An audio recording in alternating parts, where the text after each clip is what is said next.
And what do we have here? Accused scammer found unalived at his home. And I think they found him in the pool. So most likely, he probably stole from the wrong somebody. And they put two and two together and figured out who it was.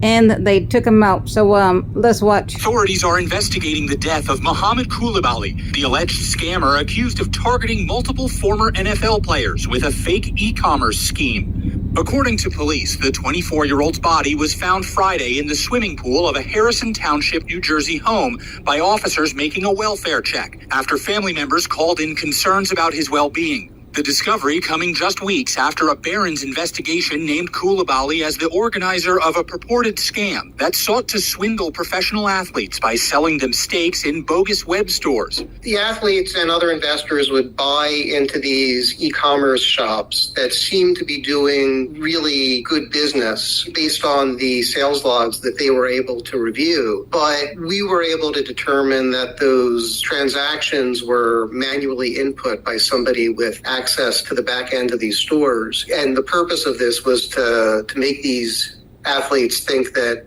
they had these successful investments in these shops. Three former NFL players telling the outlet they collectively lost more than $1 million in investments made with Koulibaly. Weeks and then months went by, and Mohammed always had a different excuse for why he wasn't paying them. And finally, they just realized they were potentially being scammed. Former New York Giants linebacker Tay Crowder says he became a victim after connecting with Koulibaly through a friend. I was just every day talking about different investments and different things we could possibly get into. I saw him hanging out with a bunch of different guys that I knew, which, made me feel comfortable. Crowder invested all of his savings, totaling $500,000 in one of Koulibaly's web stores. I would log into the store all the time and just see, how it would work and what was going on. I feel like the more I told him about that, as many times I kept logging in, the numbers started going up. But his promised payout never came. I don't want anybody else to get involved in anything like this, and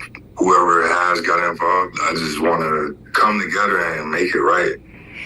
And earlier this year, Koulibaly had denied to Barron's that he was behind any kind of scam, saying that their reporting was, quote, based on a misunderstanding of the technology and that his investors hadn't received returns from their deals because he himself hadn't received expected funds from a planned acquisition of his venture. So far. Wow, $500K, that is a lot of money. So, wow, invested all of his savings. Whew, that's a lot of money. $500,000, that's money he's never going to get back. And let's pull up this dude. So from the name of it, I get a feeling this is probably Nigerian.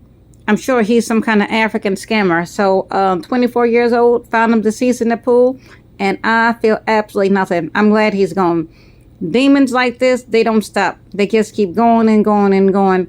And I hate that these people got scammed out of their money. To go to show you anybody can get got if you're not paying attention and you're too trusting of these people. So he saw him hanging out with some of the big names and the NFL stars. So the little young guy was like, oh, okay, well, I guess if he hanging out with them, then he must be legit. And nope, one lie after the next. Hey, man, how come I can't get a hold of my money?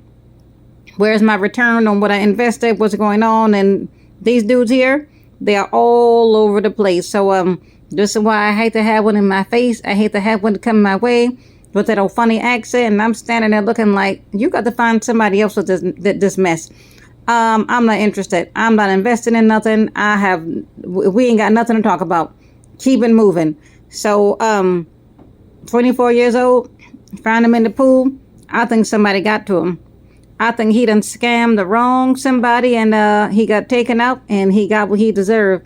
Because $500K, how you gonna get that back from a scammer? That is a lot of money. So I don't feel sorry for him. I bet you he won't do that no more. And I'm out.